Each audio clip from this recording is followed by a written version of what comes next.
Hey guys, it's Mama Steph, and I am in the kitchen today making something with you that I think you're gonna love and you're gonna wanna try in your own kitchen. It's called Mama Steph's Patriotic All-American Cookie Bars, whatever you wanna call them. I just thought that was fun because, you know, we're here at Independence Day weekend. So you need something probably that you can make easily and take with you to a picnic or wherever you're going to celebrate, or just anytime.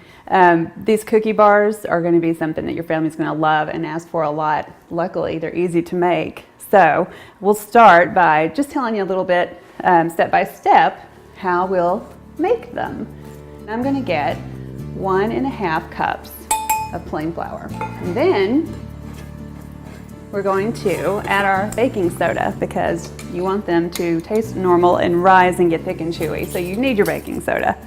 So we're gonna do about 1/2 teaspoon, all right? And then we'll just do about 1/2 teaspoon of salt too.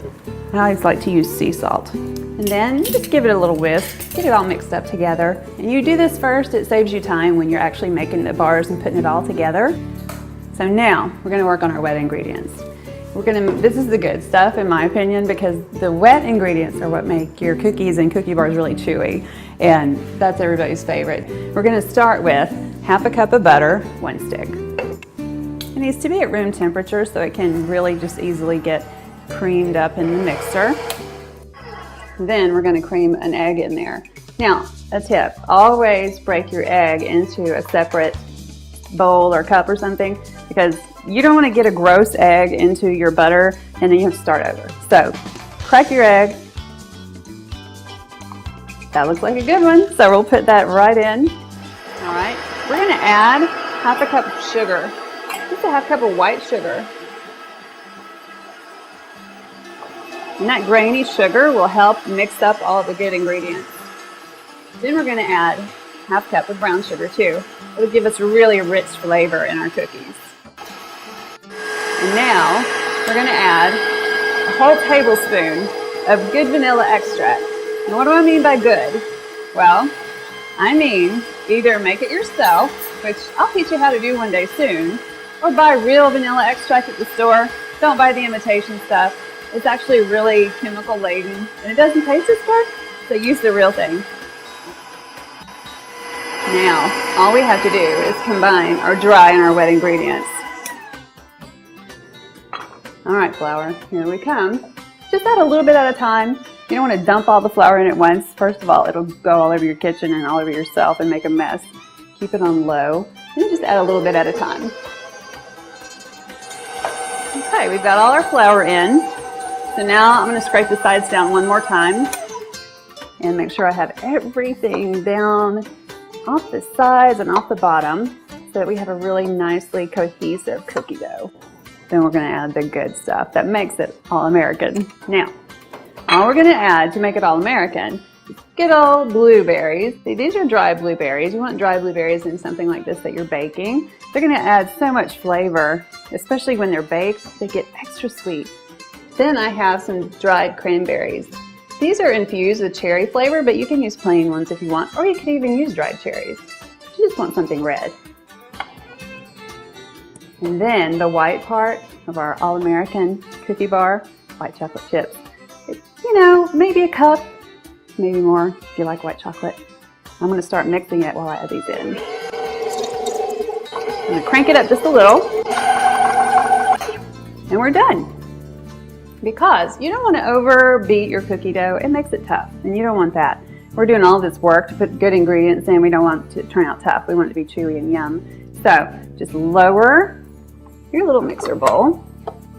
Scrape all that good dough. At this point, you're gonna want to taste this.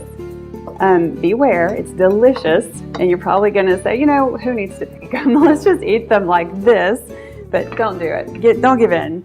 First of all, it's got raw eggs in it, and you know what they say. Don't eat the raw eggs, but honestly, I always try it.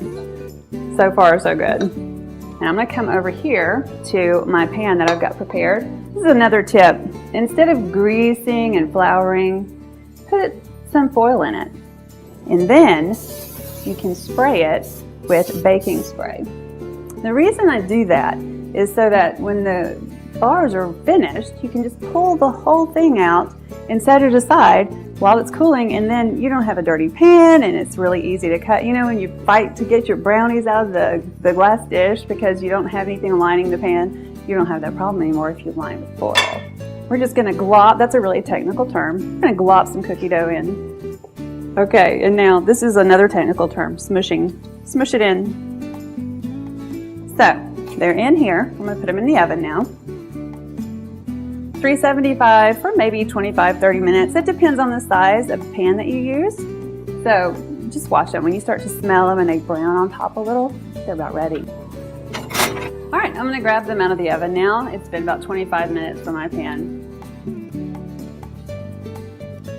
Now come over here with me. We're gonna put them on the counter and I'm gonna show you why this is so handy to have this foil. You don't wanna burn yourself. Look. Just lift them up. How easy is that? You just pull them out of the pan. Pan can be put aside. You don't need it now. I love these. Now, just get a good sharp knife. If you have kids at home like I do, I have boys. They're going to want big pieces, but we won't make them too big right now for just us. So now we have our all-American cookie bars ready to take wherever you want to take them. Or just eat them for yourself. Well, you guys, I hope you'll try my all-American cookie bars. I'm gonna try one right now. And just remember, love what you cook. You cook for someone you love. Bye, y'all.